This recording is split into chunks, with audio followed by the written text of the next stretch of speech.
Hey, but you know what's happening in 2025? What's that? Maccabee Mania 3. Hell yeah! Woo! Jeff Bukans joins us, the man behind Maccabee Mania, the man behind the mask of Mighty Maccabee. Jeff, I have been waiting for this ever since Brendan told me that he spoke to you, that you were coming on the show. First of all, welcome. Thank you. The man, the myth, the legend is joining us. How are you tonight? Thanks for having me, guys. Sometimes I have to pinch myself why anyone would want to have me. But I think this Mighty Maccabee thing took off a little bit when the DVDs happened. Yeah, just a little bit. I mean, look, I've been talking about Maccabee Mania for years on the show, and these guys are always like, I can't believe this happened. First of all, when I found out this happened in Livingston and I didn't know about it when it happened, I was like, where was I? And then, of course, there's a little show called Wrestling with Regret who put it on my radar, and then I was all in. I was down the Mighty Maccabee rabbit hole. Just insane. Like the stories of you becoming friends with Ken Patera and everything that went into it with all these guys coming on board. What's it been like for you, like being in the thick of all this like professional wrestling lore and legend? It's crazy. I think I should be called the Mighty Maccabee. Listen, I'm just a fan. I was 8 years old watching 1966. I went to Sunnyside Garden, a great little club when they used to have those things in Queens. Saw Johnny Rods against Arnie Scollin in the first match. I think I knew pretty early it was a work. I think my dad sort of smartened me up. And I'm going to have Johnny Rods at the show. God bless him. I think he's still kicking. He's doing his 83, right? Sharp as a whip. And I figure I'll give him a Lifetime Achievement Award. It's pretty cool to be able to see him. But what was the question anyway?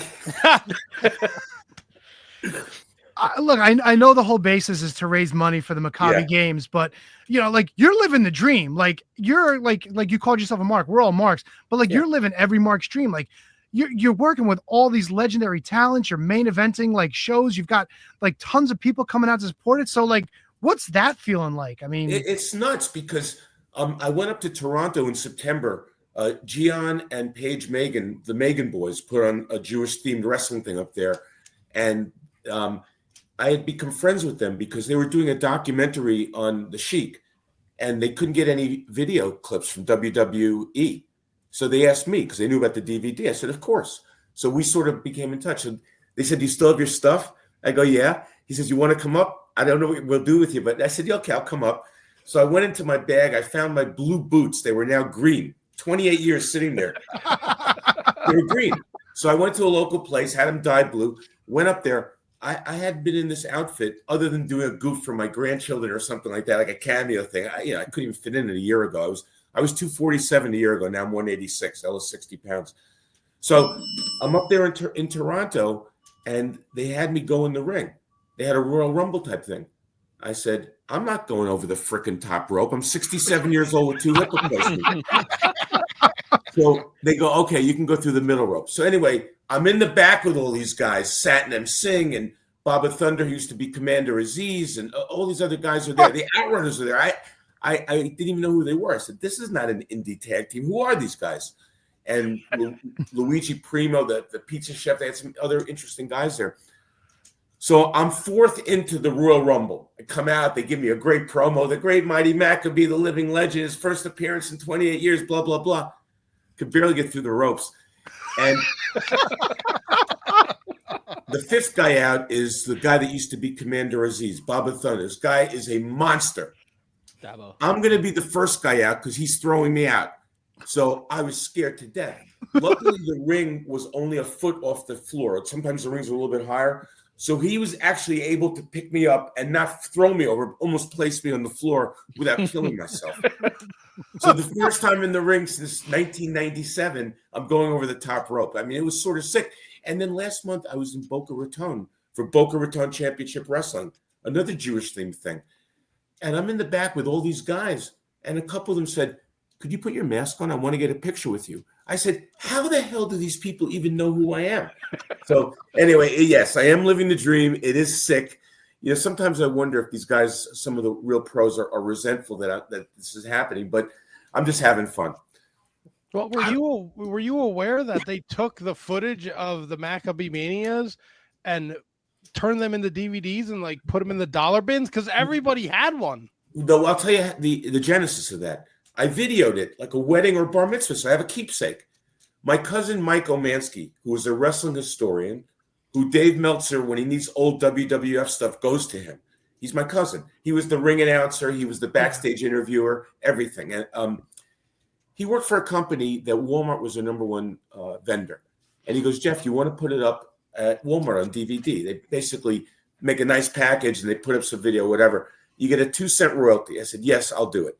So next thing you know, they sold 650,000 copies. I bought as many as I could too. That's how it happened. It was a joke, really. And then of course the Brian Zane thing, it blew up with the 650,000 DVDs. Then Brian Zane blew it up again. One night, somebody sent me these clips that he had done. I had never seen these. I almost fell off the chair crying from laughter because he's making fun of me. Well, of course you can make fun of me. I mean, I wasn't a wrestler. The whole thing was a joke. I did the best I could. So I contacted Brian Zane. He's going to be on the show. It's amazing. Brian's going to be on the show. He's going to help me promote it. He's a heel manager. I actually have 2 Jewish heel managers on the show, which has to be some type of record. Andy Weinberg and Brian Zane. Yes, it should be a fun day. It's crazy. And I mean, like I've delved into a little bit of your history, of course, like you and your father, legendary fencers, of course, you know, not only in the Jewish community, but like in athletics overall. And you actually won yourself a medal at the Maccabee Games. I believe it was 1985. I won a lot of medals there. I mean, you can pat yourself on the back. Nice. It's okay. I know. I don't even think about the competition anymore. But I just want to tell you, Do it. Barry Horowitz style. Pat yourself on the back. no, I just want to say one of the medals was important to me. In 1950, my father Dan, who had competed in 4 Olympic Games, won the gold medal in the Maccabee individual foil event. So one of the goals I had, I'm not winning the Olympic Games. I wasn't good enough. Let's see if I can win that gold medal. So in 1981, I took 4th, and there's nothing worse than finishing 4th and not getting a medal. I think I cried like a baby. 1985, I took 3rd, unfortunately. I got the bronze, and I won a gold medal in épée, which wasn't my weapon. There was no pressure. I won, but it was like kissing your sister. It wasn't the medal I wanted to win. So in 1989, I had a dilemma. I was now 2nd in the country, the highest I'd ever been, and I was on the world championship team. So the problem is it conflicted with the Maccabee or Maccabee, and I had to make a choice. So I said, well, I'm not going to win the world championships. I was a mid-level, world-level athlete. Let's go back to Israel one last time to try to win that medal. And I was down in a 10-touch bout, 7-5, to a guy that was half my age, half my size, twice as fast. He's running me ragged. And I finally figured out something, came back and won that gold medal. So that meant to 2 people on planet Earth, my father and me, it meant something. But I finally was able to duplicate that. That was the only one that mattered. That's amazing. And you've like, you continue to stay involved. You became president of Maccabee. First of all, is it Maccabee? Like I've heard so many different pronunciations of it. Like I'm glad you asked. So for years we called it Maccabee Games, and it's really Maccabee. The one thing it isn't is Maccabee. That's the only thing it isn't. And it's funny because I asked Kurt Angle to do a promo for me. God bless his soul. Sent him an email. 5 minutes later, I had the promo in my Instagram account. That's a nice man. He said Maccabee, but he didn't know any different. But the bottom line is he gave me a beautiful promo. It's the Maccabee movement. We are Maccabee USA. Maccabee is plural for all the Maccabee organizations. That's what that is. Oh, it's really cool. I was going to say, like, you wound up becoming the president of Maccabee USA, you know, like, so what does it mean to you to become like, not only as a competitor, but now like, you're the leader of the USA, you know, team. It actually means a lot because I'll tell you something. When I first started, I thought it was only about the medals because when you're young, it's only about the medals. Nothing else mattered. And, you know, I was captain of 2 Olympic teams in Athens and Beijing. And our success was solely determined by medals brought home. But the Maccabee, it's different. The success is determined by how many Jewish athletes we bring over to Israel. We're going to win our boatload of medals anyway. The key is exposing Jews, especially Jewish youth, to their heritage and their culture and the state of Israel. We're a Zionist movement, and that's what we do. I'm looking at the card that you have set for March 2nd. Yeah. A lot of these guys, like you said, are ISPW guys. What's your relationship like with Tommy Fierro? How did he get involved in this? Was he involved in some of the original Maccabee Manias? No. What happened is I had gone to some of Tommy's shows, and he knew who I was, I guess, because of the Maccabee thing. I had never really met him. Very nice to me. And when I did the show, out of courtesy, professional courtesy, I called him and said, Tommy, I want to let you know I'm doing a show in your area. I'm using a lot of your guys. Is that okay? And he said, yeah. He says, but would it be okay to co-promote with you? I said it would mean something to him too, because it could be a prestigious show. And I said, absolutely. So I've gone to some of his shows, and some of the guys, if you notice, the first line are all his guys, the first line of matches. Yep. Some of the guys below, like Luigi Primo, the pizza chef, or Snitsky, or Cole Cabana, they might be bigger names, but I wanted to feature Tommy's guys because I really respect what they do. They're excellent, and I took some of the best matches that he has and put them on my card. Yeah, they're all tremendous talent. I've been to a few of Tommy's shows, and we've gotten to know some of those guys and had him on the show. Like tremendous talent. He's doing great stuff. He does. Somebody else who has been doing great stuff in wrestling for a long time. You've got Colt Cabana coming out for the Boom Boom Challenge. What is this? What can you tell us about this? I didn't really know when I started. I figured I did his Boom Boom Colt Cabana. So let's call it the Boom Boom Challenge, and we'll figure it out later. Let's just say it's going to be a nice surprise. Oh, he's not doing anything like a tribute to the Iron Sheik with Persian clubs or maybe Jewish clubs or something like that? No, but Colt is Jewish. Yeah, of course. Colt is Jewish, and it would be sacrilegious, no pun intended, not to have him on the show. I've met him, and as Maccabee USA president, I had a president during COVID. We started doing Zoom stuff for content, and he came. I interviewed him for an hour in one of my shows, so I'm really happy he's here. I think let me ask. Your competition has stepped up, though, because you've gone from the Iron Sheik in your last two bouts to now an ageless Crowbar, a.k.a. Devin Storm, who was on your 97 show. How did it become that he was going to be the guy you got in the ring with for the March 2nd show? Chris and I had stayed friends over the years. And, excuse me, when I lost all the weight and got into shape, I was at the WrestleCon last year. I was at the really? WrestleCon, yes, as the Maccabee. And people came up knowing who I was, paying me to take photos with them or buying autographed pictures or buying the poster. Amazing. Unbelievable. So that sort of put it in my head. Ken Patera. Actually, Brian Zane asked me first. I couldn't believe it. But then he decided not to go. Then Kevin Sullivan, with whom I had become friends, asked me to come with him, but he had heat with somebody, says he's not going either. And then Ken Patera was there, says, Buchanan, so why don't you come with me, be the Maccabee? So I did it. And Chris was there too. I saw him. But after the summer, I decided I was going to do one more match. I called him up. I said, Chris, I'm going to do one more match. I never even thought to ask him or had the guts or chutzpah to ask him. Without a blink, he goes, Maccabee, I'll work with you. Chris, he offered. Yeah, that's awesome. That's how it happened, and it's perfect because he's a great worker. I obviously am not, and we'll try to make chicken salad out of chicken shit with this match. If anyone can, it's definitely Crowbar. That's what everyone tells me. Yeah. Now I got to warn you, like it's been a long way away from Dangerous Devin Storm and Ace Darling. Like he likes going to the outside more. He likes using guardrails, weapons. I mean, you're in for a fight. Listen. I saw a match at one of Tommy's shows with him and Danny Moff. I'm telling you, this is not my first rodeo. These guys were killing each other. Oh, yeah. We were just destroying each other. I said, Chris, we're not doing any of that. Now, look, I'm going to tell you something. After the second, we got to touch base with you. This is a God's honest truth. Danny Moff, nicest smelling human being you'll ever meet. I'm telling you, scary looking dude. I'll tell you, but he smells like a dream, though. Yeah, he's on the show. He'll be smelling great in Livingston on March 2nd. He's a walking Macy's perfume counter. Is Danny? That's hilarious. That's hilarious. Yeah, we've had him here. We've had him here at my place when we used to all do live shows together, and the couch smelled beautiful for like 3 weeks. It was amazing. By the way, Michael Mars. Does everyone know who Michael Mars is? Oh yeah. Do you know that he was on the first show? Get out of here. He was on the first match of the first show. Yes. What was his name then? Mike Motion? Mr. Motion. Yes. He's now twice the size of Mr. Motion. He's jacked. Then he was a scrawny little kid. Okay. My goal on this show is that anyone who is living is getting invited. And I spoke to Baron von Raschke. he said he's just not up to coming, so he's not going to be there. King Kalua, Mike Kalua. Yeah. First guy I called.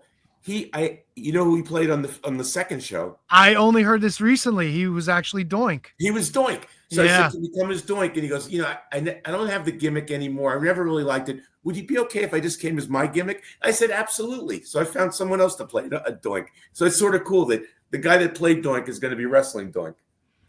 Yeah, don't spoil that. Let us figure that out after the fact. Okay. Well, if you want to tell us, it's fine. I mean, it's cool.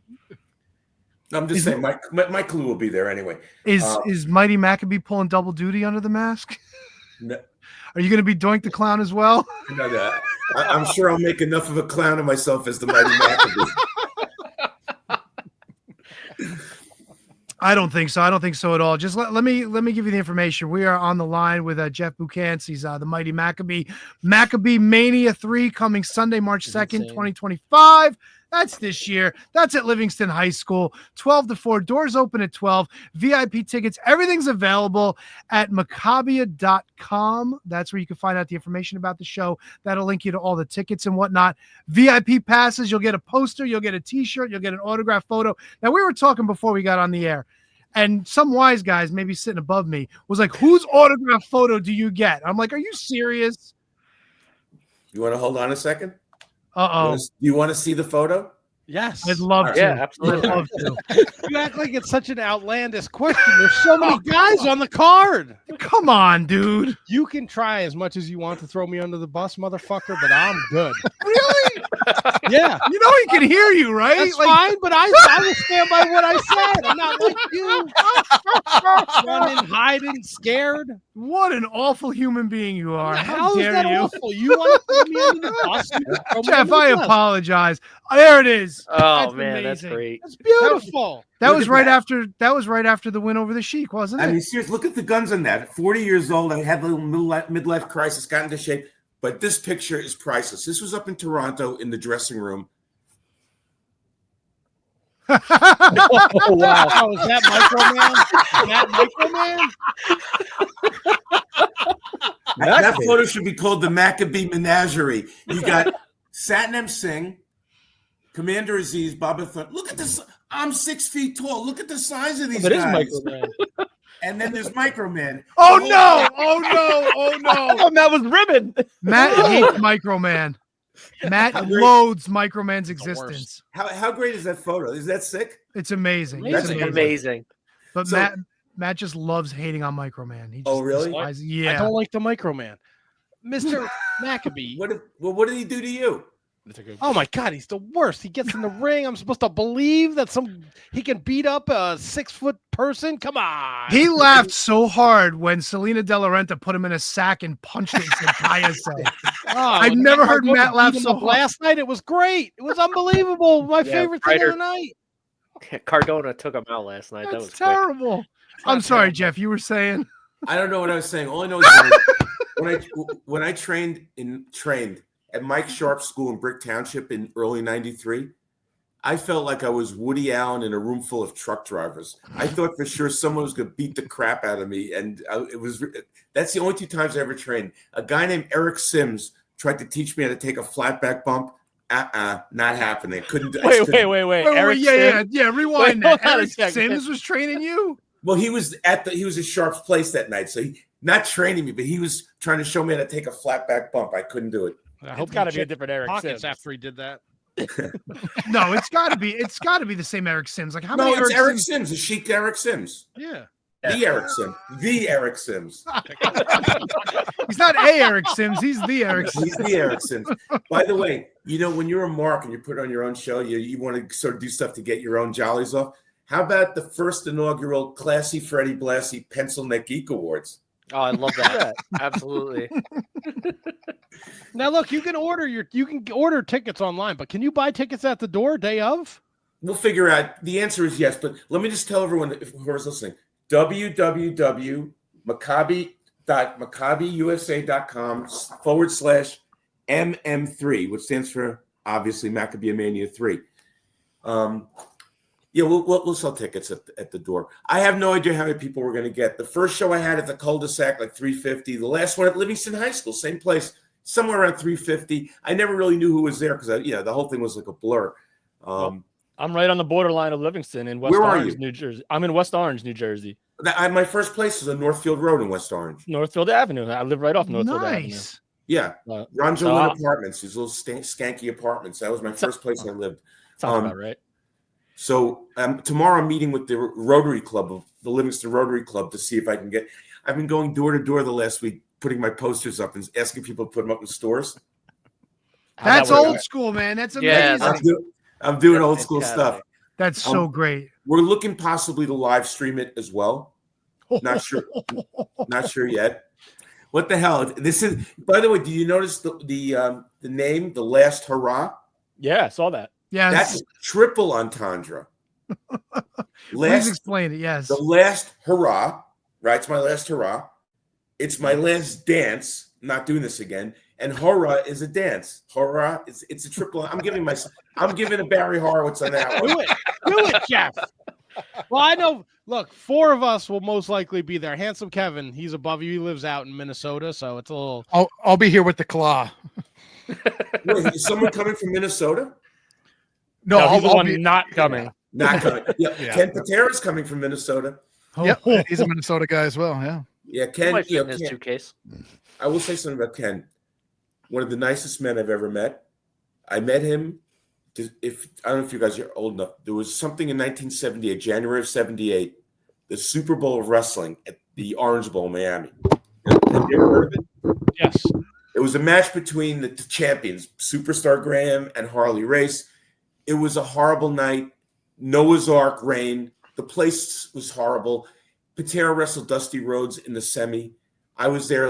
I wanted to be a sports reporter, so I had a little portable cassette recorder. He comes out of the ring with Dusty Rhodes' blood all over him. I go, Ken, would you mind giving me a little interview? He goes, let me take a shower. I'll be out here half an hour. Wait for me. Came out and gave me an interview. He goes, I need a ride to the hotel. I said, I'll take you out of a car. And we went out drinking until 4 a.m. I mean, I was a 20-year-old kid. Did you? What's that? You didn't go to any McDonald's, did you? No. You know what's sad about that? Ken is a very decent man, and he's represented the country at the Olympics, was a good father, was very good in the profession and everything. Made a mistake, and people remember for that mistake, which is sort of unfortunate because, as he said in the debate with Bobby Heenan, he paid his debt to society, and you move on. But unfortunately, that's the way life is. But anyway, we've been friends ever since. He's not doing as well. He's 80 years old now and walks around with a walker. He had some horrible back surgery last year. And it's a little bit sad to see your idols, especially one that looked the way he did, look the way he is. But the good news is he's still alive. Most of the guys from my first 2 cards are not. Yeah, and like you say, everybody gets old. Everybody eventually does the job to Father Time, but he's still around. He's still kicking, and it's funny because I've been watching a lot of old championship wrestling that's been available on Peacock, and he's all over the thing. Like, it's just after he beat Pat Patterson, so he's into his Intercontinental run with the Grand Wizard, and it's great stuff. The only thing I wish I would have told him if I was there in 1980, bro, breakaway track pants. Because him taking off his pants at the beginning of every match and the fans, I mean, I know they did it just so the fans could get on him for it, but it's like, it's good stuff, man. It's good stuff. And the spinning full Nelson and everything. Like, I'm just a big fan of the old school wrestling. He put me in that. I asked him to put me in that. The night we were at the Omni Hotel in 1970, can you just give me the full, let me see how it feels like. And he put it on. He was too stiff. He was too stiff. I couldn't turn my head around in the car for like a year. I had to use the side view mirror. And I'll tell you something else where I had heat with him. In the match in 93, again, the first match at the cul-de-sac under the tent, I'm getting destroyed. And I never done this before.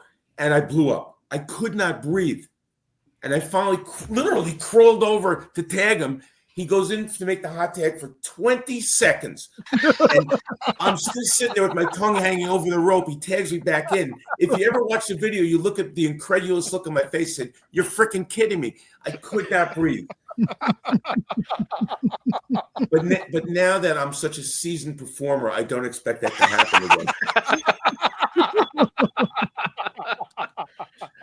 let me ask you, Jeff. We got the posters, we got the autograph pictures.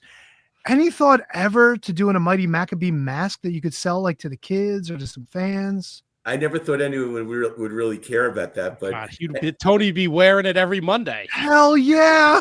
I guess we should try some. Listen, the whole thing took on a life. I think the T-shirt's going to be a big seller. You know, the last T-shirt became pretty popular.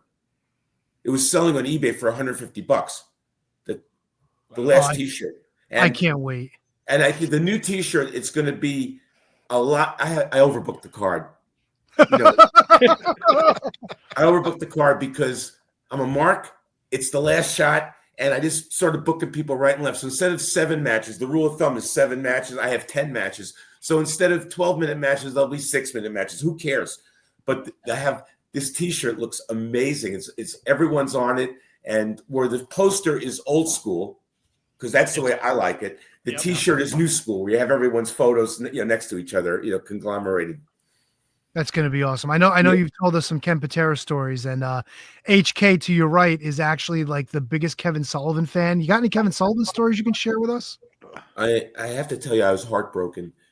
I met Kevin at Mike Moraldo, Ace Darling, one of the greatest indie workers. Yeah, good dude. By far and away, yeah. He didn't get his break like maybe Chris Ford as Crowbar did. He was great as a heel, as a face. So he was having his retirement match or something. He asked me to come down, and there was some autograph thing. And he introduced me to Sullivan, who was in his Boston, his Red Sox jersey, whatever. Somehow we hit it off. That day we hit it off. We became best friends. And whenever I would text Kevin, no matter where it was, what time of day it was, that thing would start bubbling in 3 seconds. He always responded to me. And I knew something was wrong in May when I got elected into, it was either the U.S. Fencing Hall of Fame or the National Jiu-Jitsu Hall of Fame, some hall, whatever it was. I was so happy to tell him he didn't respond to me. He never responded to me. And the minute I didn't get that response, I knew something terrible had happened to him. Kevin was great. We always used to talk. He would always put me over. I think he worked me a little bit too. I would always come up with my booking ideas, and he'd say, "Yeah, that's great. You should have been a booker too." Kevin's just a wonderful man, and it's so sad that happened to him. Really broke my heart.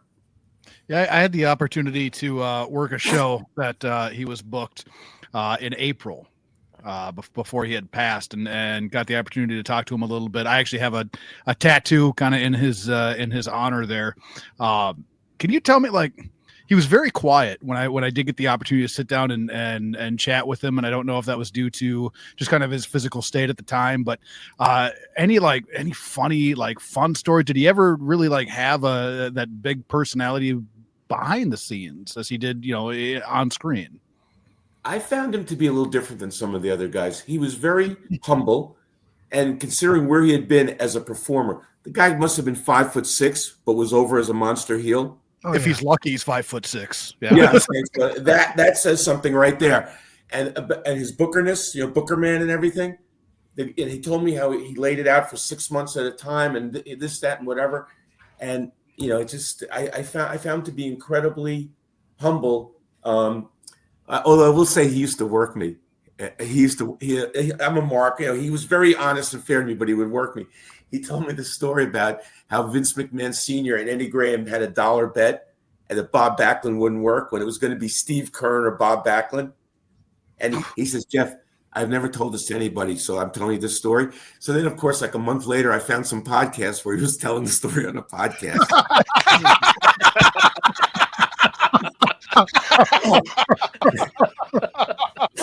So as nice and decent and fair as he was to me and brought me into his world, he did work me a little bit too, which was fun. But he always put me over, which was nice.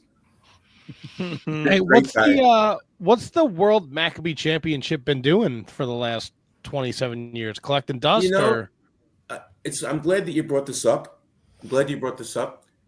Do any of you know who the longest tenured WWF champion was? No. Get out. We'll let Tony do this. Well, of course, it was the living legend, not Larry Zbyszko. Nope. Fabulous Moolah? Yes. 10,170 days from September 18th, 1956 until whatever it was at WrestleMania in 1984. But On March 2nd, it'll be 10,228 days for the Mighty Maccabee, surpassing the Fabulous A mighty Maccabee. Strike it while the iron is hot. Wait, what if Crowbar beats you? You know, if he beats me, I'd be honored to lose to Crowbar. It doesn't matter because I still will have broken Moolah's record. You do got to you let Ken Patera know. You go watch out for that hussy Vanessa. That'll be a ringside.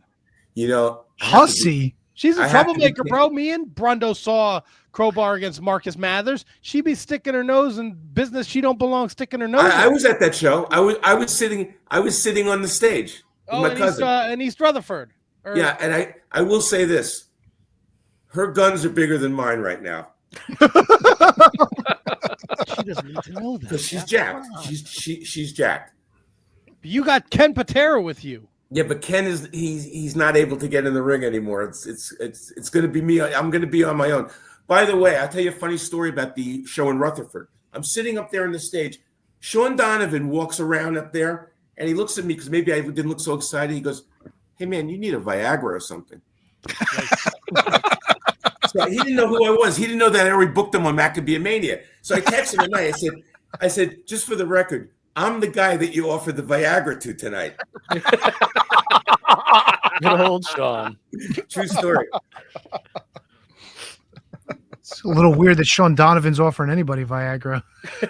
Hey, guys, have you seen Luigi Primo and his gimmick? See, this is what I was going to ask you because I got a friend of mine who lives out in Indiana who's like a huge Luigi Primo fan. So like that's the one thing that I promised him I would get is an autograph. We had Luigi Primo on the show, but I haven't seen hide nor hair of him since he was announced to join this show. Like, what's been going on with him?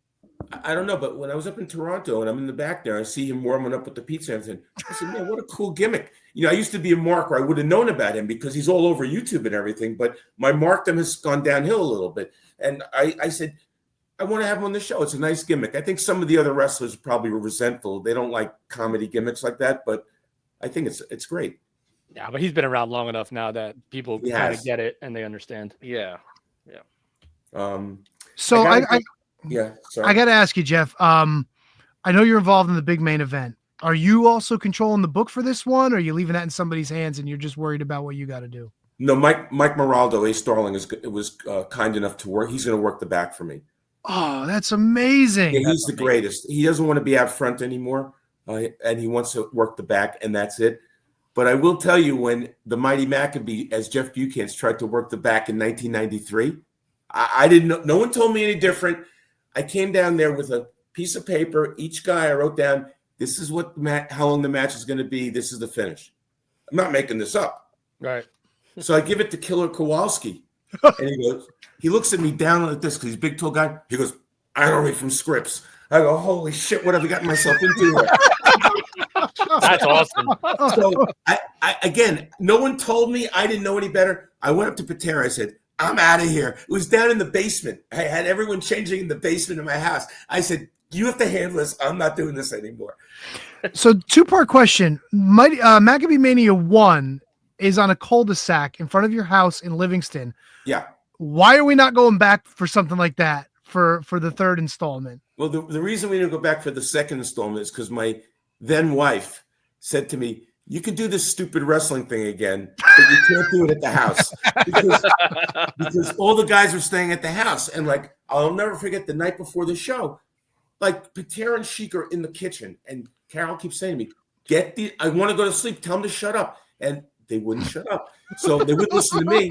They wouldn't listen to me. So finally, my ex-wife Carol comes down the stairs, stomping and says, get the hell to sleep. I'm trying to go to sleep already. And they sold for her. They wouldn't sell for me.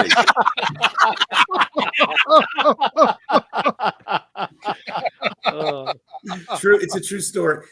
I'm telling you, you got to tell the story. The night, it was Friday night, we went to a place called Nero's in Livingston. Oh, I know, right there. I know exactly where it is. Yeah, now it's like a hoity-toity steak place. Then it was just a nice local Italian place. Sheik was in my house. He's wearing his WWE Black Rampage shirt. We're going to a nice Italian. I said, Sheik, you going to wear that? He goes, this is what I'm going to wear. So we walk into the place. He's got a carry bag with him with his gimmicks in it. The bar is right there on the left when he walks in. Within 3 seconds of walking in, everyone at the bar is swarming the Sheik. It was unbelievable. He had the whole place going. We got so trashed. Volkov, Von Raschke, Patera, Michael Mansky, Tommy Rosa, my friend. And I told the story before. We're done. We're drinking sambucas. We're now winding down after a night of debauchery. All of a sudden, the waiter brings out like a 20-ounce strip steak to the Sheik. It's 11:30.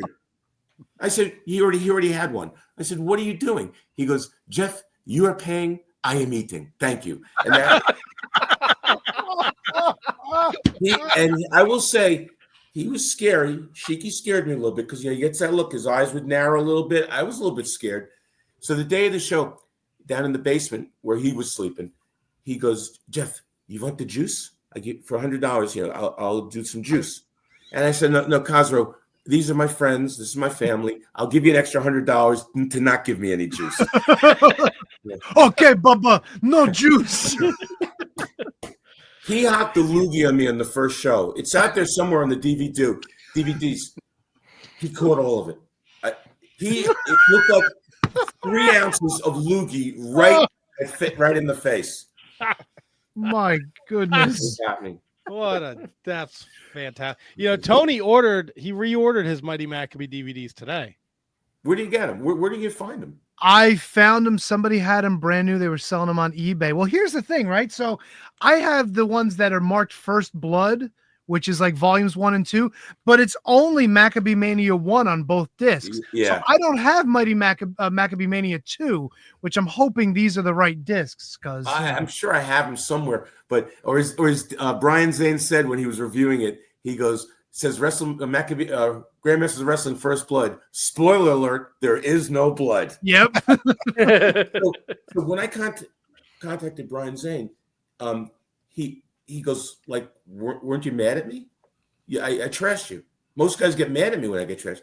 I said, are you kidding me? I said, when the Los Angeles Times in 1984 called me the John McEnroe of American fencing, because I was a heel fencer, believe it or not. They do exist. Everyone hated me. So I said, that was a badge of honor. When you trash these shows, I was sitting there crying. It was a badge of honor. I thought it was the funniest thing ever. He thought I was going to be pissed at him. Awesome. Tony's dying to see the Jimmy Snuka Metal Maniac match because he hasn't seen enough. No, it's awesome. I found it on YouTube. It's out there, and Jimmy and Metal Maniac always worked well together. They told their story for 8 minutes. They did their thing. Snuka can still bump pretty well, and he was sitting in the back. Hey brother, how you doing? Hey brother. King Kamala no showed. So Jonathan Gold. Did any of you go back far enough to know who Jonathan Gold was? The name sounds familiar, but I don't remember. He started promoting for WWF in Elizabeth at the Dunn Center for years. Get great crowds. They sold it out. The guys were very happy. Then he started promoting guys privately, like personal appearances like George Animal Steel and Sergeant Slaughter, guys like that. And unfortunately, he passed away. When Kamala no showed, he got King Kong Bundy at 4 a.m. to take his place.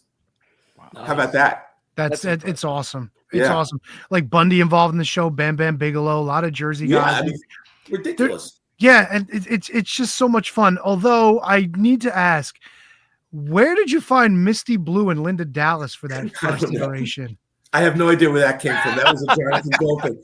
But on the first poster, we didn't have Mr. Motion against Ace Darling. How that happened was the second time of my 2 times I trained in my whole life at Mike Sharp's school, whatever it is I did. Mike goes, listen, I got 2 young guys here. I want you to take a look at them, see if you can put them on the card. So they put on a show, Ace Darling and Mr. Motion. They went for about 10 minutes at 150 miles an hour doing some lucha shit, like match type stuff. Everyone else in the show was old and miserable and everything. It was terrible. I said, of course you could put them on the show. They, of course, had far and away the best match on the show. Same as Devin Storm and Ace Darling had the best match on the second show. It was the young guys. And on that first show, you're talking, it's 1993 Ace Darling and Mr. Motion. Like they're like green as goose shit at that point, you know? They're 18 years old. They were very green. It's crazy. Yeah. Who are you looking forward to the most on the show in March? You know, the sick thing is that I'm going to be in the back. I'm not going to be able to see any of it. That's a good question. I mean, I've seen GKM and Ray Calitri in person. They put on such a great match. The Now and Sent to Slaughter, great match. Michael Mars and Rick Raycon, they had a good thing going. I don't know what the answer to that is. I don't know. I'll tell you, you kind of touched on it. GKM is going to be a big time talent. And how is he not already? Because he's relatively new. Okay. Right? He's only a couple years, maybe 3, maybe 4 years in the business, but now his bookings have gone up exponentially since he first started training. Well, I will tell you that I'm a mark for Ray Calitri. I first time I saw him, I said, I love this guy. He's got charisma. He has a certain it factor. Sort of reminded me like Chris Candido, and he had a certain it factor. The unfortunate thing is he's just not a large stature, but he's a great worker, great talker, and he makes me suspend my disbelief. So he works for me. There you go. I saw a story recently, and I'm a bit of a belt mark myself. I know Kevin sitting above you is a bit of a belt mark. We all enjoy good championship belts. The creation of the actual belt itself, can you let the other fellas know who's the creator of that championship? So Adrian Street and I co-created it. What? That's Adrian amazing. Street. I don't. My first gear that I got was from Carl and Hildegard, K&H, somewhere in Ohio. That's where all the guys used to go. I don't know what happened the second time, but someone turned me on to him. I think he made the new singlet. The singlet was pretty nice, and the belt. Now, when all is said and done, when you defeat Crowbar in March, Wow. and you retain and you still reign as World Maccabee champion, what happens with the belt? Are we putting it somewhere on the mantle over the fireplace? Are we donating it to someone's to like a Hall of Fame somewhere? What happens with the championship? It's a good question. I've been tempted to sell it, put it out on eBay, see what it's worth, but it's probably not worth a hell of a lot. It's not worth as much as it is to have the keepsake in the house, Right. No, I truly think that's a smart thing. That's Tony, that was your chance to make an offer. And yes, not even an offer. Come on, what the hell. I wouldn't want to insult you with any offer that I give, because that thing is definitely priceless. After what Brian Zane said about me on his review, nothing can possibly insult me. But Ken Patera reached out to some guys in South Florida, some wealthy attorney guy who collects belts, the real belts. And I said, just put it out there, see if there's any interest in it. And then guess what? There was none. None. So, Really? no, there was none. I tried.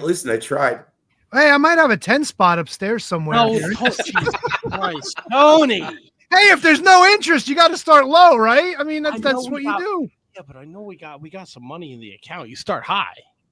You start high. No, he starts high. Do you know how to negotiate? $10. He's gonna hang up on us. No, that's how you get your foot in the door. So He just said there's no interest. I mean, I don't think there's a lot of interest. But the question is, if I take my boots off in the ring, signifying the retirement, if Terry Funk always said it and never retired, why should the Maccabee? Oh, Nice, real man. nice. Look, man, it would be no pain in my heart if I heard 5-10 years down the road that the Mighty Maccabee wanted to go one more time again. I never thought I was going to do this again, but what happened was a year and a half ago, I was 247. I was a once former mid-world level athlete. Okay, I was a good athlete. And I got lazy, and I started playing golf instead of other sports, whatever, and drinking vodka or whatever it was, and I got fat, lazy, and used to it. At a Maccabee USA golf event in Philadelphia, one of the guys said goodbye to me at the cocktail hour. He says, I got tickets for the Phillies game. Gave me a hug. I'll see you down the road. I get home that night, and I got a text that he dropped dead of a heart attack at the Phillies game. Jeez. So it was at that moment I said, if I want to live, I have to get into shape. So I started walking an hour a day for 7 months, just an hour, and started, instead of ordering in junk every night, eating McDonald's and all this crap I was eating, I started cooking salmon and vegetables, and I just started changing my diet. And I went from 247 to 186. And most of my competitive fencing career, I was like 195 to 205. So I'm even less than I was then. And when I saw my internist, he says, I'm concerned you lost too much too soon. And he gave me a battery of tests because he thought something was wrong with me. Everything came out perfect. people I hadn't seen in a year when I went to a fencing tournament. Half of them said, "Did you take Ozempic?" And the other half said, "Did you have cancer?" So because it was dressed, Jesus. I went from a size 44 pants to a size 36, and that's loose on me. Well, you look good. I hope your cardio is better than the first time around. I'm telling you. I'm If, telling you you. know I what? was- If he didn't couldn't breathe. train as a pro wrestler in his youth, Tony, I would be offended. But Tony did spend a little bit of time in that ECW. Oh, he said he was gassed in the first match. I wouldn't want that to happen, especially in the ring with somebody like I Crowbar. think you were taking a shot at him. I will. Oh, why would I take a shot The- at him? I think the Mighty Maccabee versus the Experiment needs to happen. No, come on. The Experiment retired a long time ago. So did the Mighty Maccabee. Let's go. Man, he's the world Maccabee champion. What was I? I was an also ran. I don't know. You didn't win any gold in ECPW? I was a ne'er-do-well. Anyway, I have to say the whole thing is ridiculous. It's cool, and I'm honored that you guys have me on, and the fact that you know about me is so ridiculous. And I'm just going to have a good time, try to raise some money for the organization, and keep my fingers crossed that I don't get hurt in the ring. That's the bottom line. There you go. It's been amazing. Jeff Buchantz, Maccabee Mania, however you want to call it. Maccabee Mania, Maccabee Mania, just not Maccabee Mania. Not Maccabee. Sorry, Kurt Angle, you screwed up. March 2nd, of course, Livingston High School. Doors are at 12. VIP tickets. Everything is available. What was that website again? MaccabeeUSA.com. Here, let's take a look. Let's take a There look. you go. MaccabeeUSA.com/MM3 for Maccabee Mania 3. Of course, headline for the World Maccabee Championship, the Mighty Maccabee with the one and only Ken Patera taking on Crowbar with the winner, Andy Weinberg, and Vanessa in his corner. Like Matt said, you got to keep an eye on those two. It's an amazing card. Brian Zane's coming out. We got a pencil neck geek off going on. We got the Boom Boom Open Challenge. We're inducting Johnny Rods into the Hall of Fame. It's amazing. It's going to be so much fun. I'm looking forward to it. I will see you out there. I hope everybody joins us. Jeff, this has been amazing. Anything else you want to say before we let you go? I would say, as Baron von Raschke used to say, I think that's all the people need to know. That's awesome. And when you decide to put a dollar amount on that belt, let's talk. Guys, I look forward to meeting all of you or whoever's going to be there. And really, thanks again. And I hope it's a great day, and I hope everyone comes out. Our Awesome. pleasure, for sure. Jeff, be look well. forward to Thank it. you. This Take was care, a blast. everybody. Thanks you. again, Jeff. Have a Bye-bye. great night, Jeff. Thank you. Bye-bye. The Mighty Maccabee. Amazing. Dude, that was awesome. That was Amazing. amazing.